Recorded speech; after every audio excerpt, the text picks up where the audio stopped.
Assalamualaikum warahmatullahi wabarakatuh. Kembali lagi bertemu dengan saya. Kali ini saya akan membahas materi dari cabang ilmu hidrologi, yaitu debit. Tak perlu berlama-lama, langsung saja kita masuk ke materinya. Ngomong-ngomong tentang debit, debit adalah suatu ilmu yang mempelajari pengukuran volume aliran air dalam satuan waktu. Pengukuran debit pada umumnya dilakukan di sungai.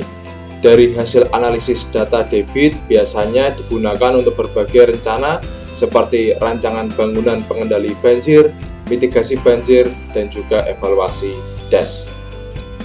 Selanjutnya, ini adalah debit aliran. Debit aliran adalah laju aliran air yang melewati suatu penampang melintang sungai per satuan waktu. Dalam sistem satuan internasional, besarnya debit dinyatakan dalam satuan meter kubik per detik. Dengan diketahuinya debit aliran, maka kita kenal dengan yang namanya debit puncak.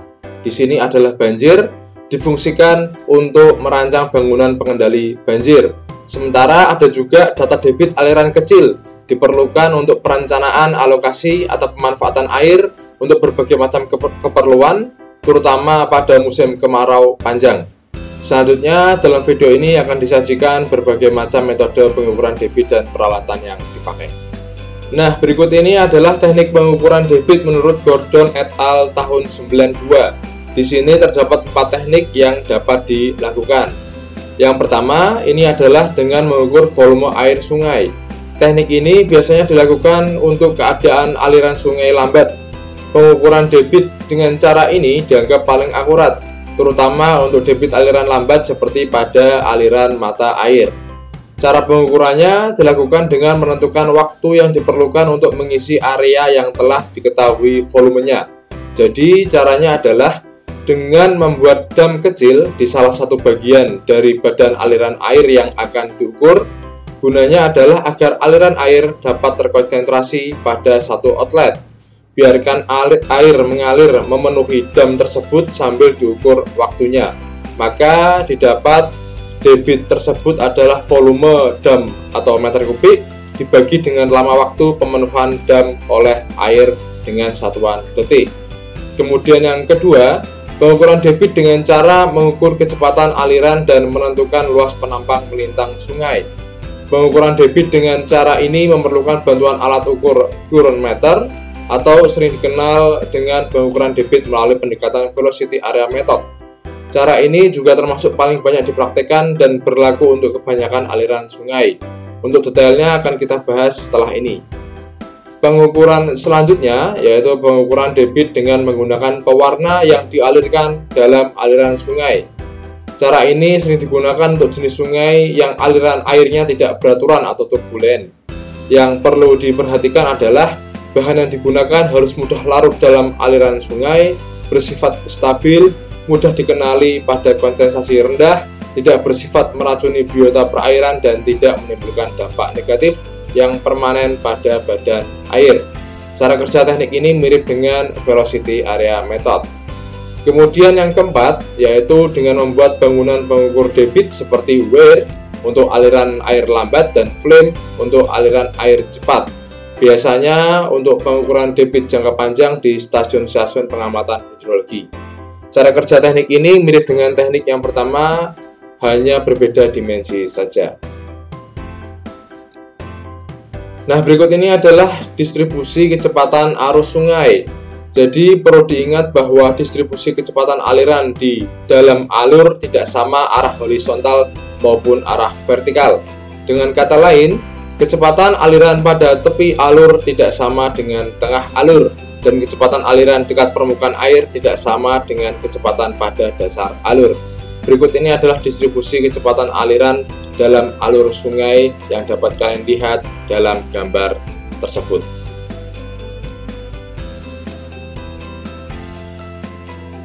Baik, next.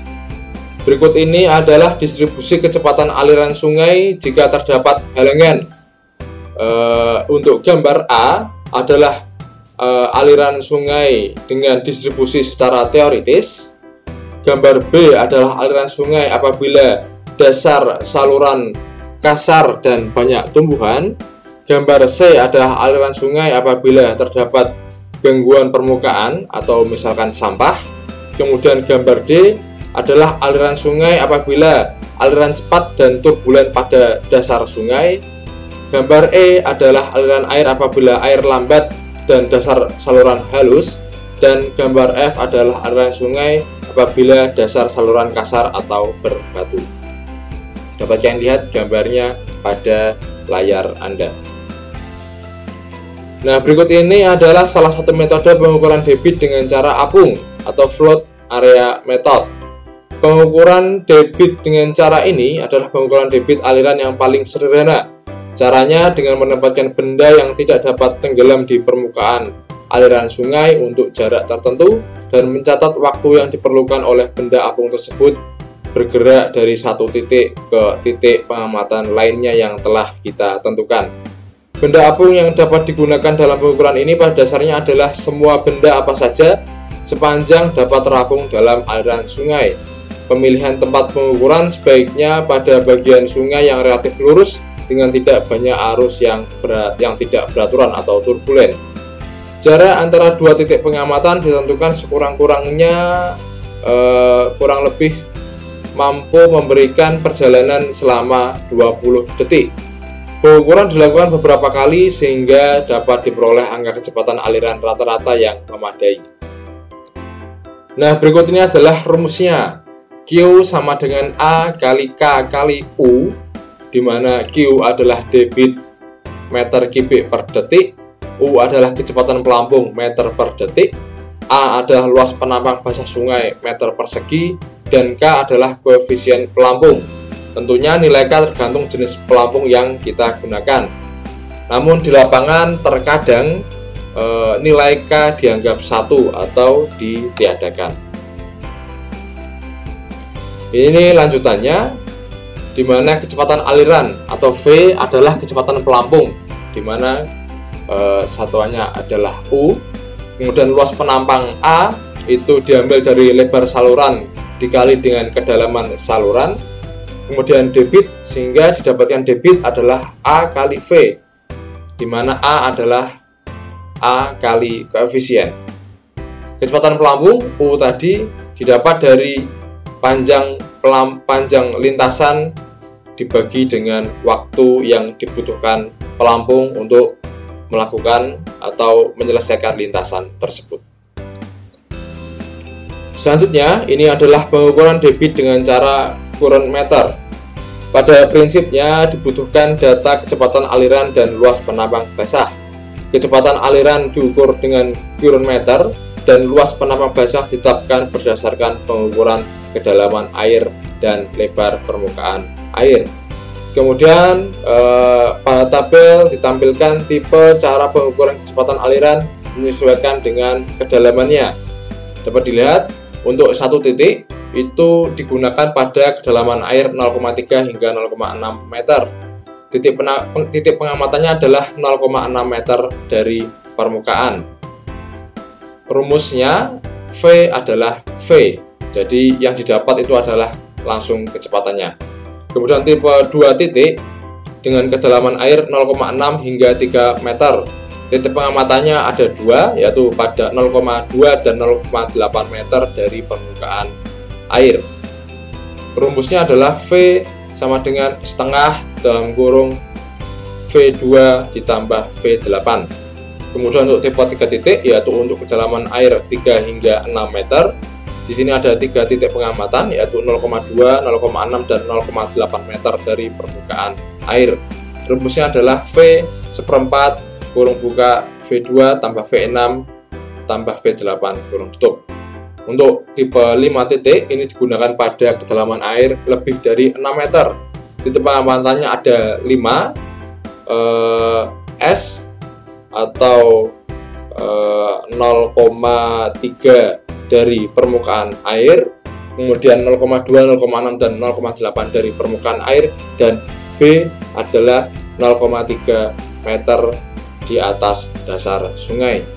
Rumusnya V sama dengan 1/10 kurung buka VS, jadi kecepatan yang S 0,3 meter dari permukaan air, tambah 3V2, tambah 2V6, tambah 3V8, dan tambah VB. atau kecepatan pada titik 0,3 meter di atas dasar air.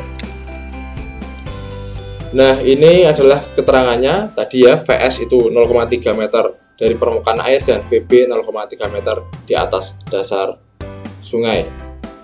Selanjutnya, kecepatan aliran dihitung berdasarkan jumlah putaran baling-baling per waktu putarannya. Jadi current meter itu bentuknya baling-baling, sehingga yang kita gunakan adalah berapa banyak putarannya dan berapa waktu yang dibutuhkan. Sehingga dari situ didapatkan kecepatan aliran adalah V sama dengan AN plus B, di mana A dan B adalah nilai kalibrasi dari alat, yaitu alatnya current meter, dan untuk mendapatkan N adalah dengan menghitung jumlah putaran dan waktu putaran baling-baling, biasanya menggunakan stopwatch. Nah, ini tadi adalah pengukuran debit dengan menggunakan bangunan pengukur debit. Ya, bangunan pengukur debit ini adalah jawaban persoalan ketersediaan tenaga pelaksana yang biasanya sering muncul ketika melakukan pengukuran debit sungai. Biasanya adalah lokasi sungai yang sulit dijangkau, kemudian juga terbatasnya tenaga yang tersedia.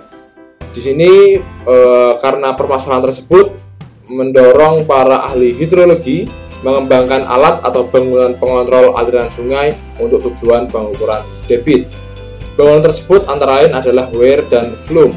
Cara kerja kedua bangunan pengukur debit air tersebut di atas adalah menggunakan kurva aliran air untuk mengubah kedalaman aliran air menjadi debit aliran. Perbedaannya dari kedua alat ukur tersebut adalah flume digunakan untuk mengukur debit pada sungai dengan aliran air besar dan juga sering disertai banyak kotoran, misalnya sampah. Kemudian untuk aliran air yang kecil atau dengan ketinggian aliran di bawah 50 cm digunakan yang namanya weir, di mana aliran air yang melewati lempengan weir akan menunjukkan besar kecilnya debit di tempat tersebut. Kegunaan utama alat tersebut adalah untuk mengurangi kesalahan dalam menentukan hubungan debit dan tinggi muka air. Untuk lebih jelasnya kita lihat pada gambar setelah ini.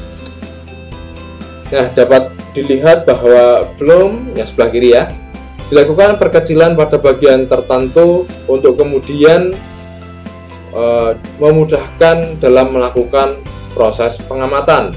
Data yang didapat adalah lebar dan kedalaman sektor flume dan juga kecepatan air.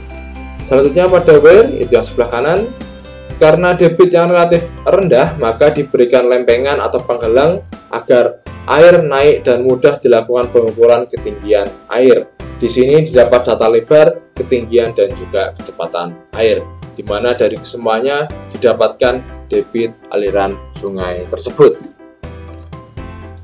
Baik, mungkin sekian yang dapat saya sampaikan untuk video kali ini. Insya Allah ketemu lagi pada materi-materi lainnya. Mohon maaf apabila terdapat kesalahan. Terus support kami dan Assalamualaikum warahmatullahi wabarakatuh.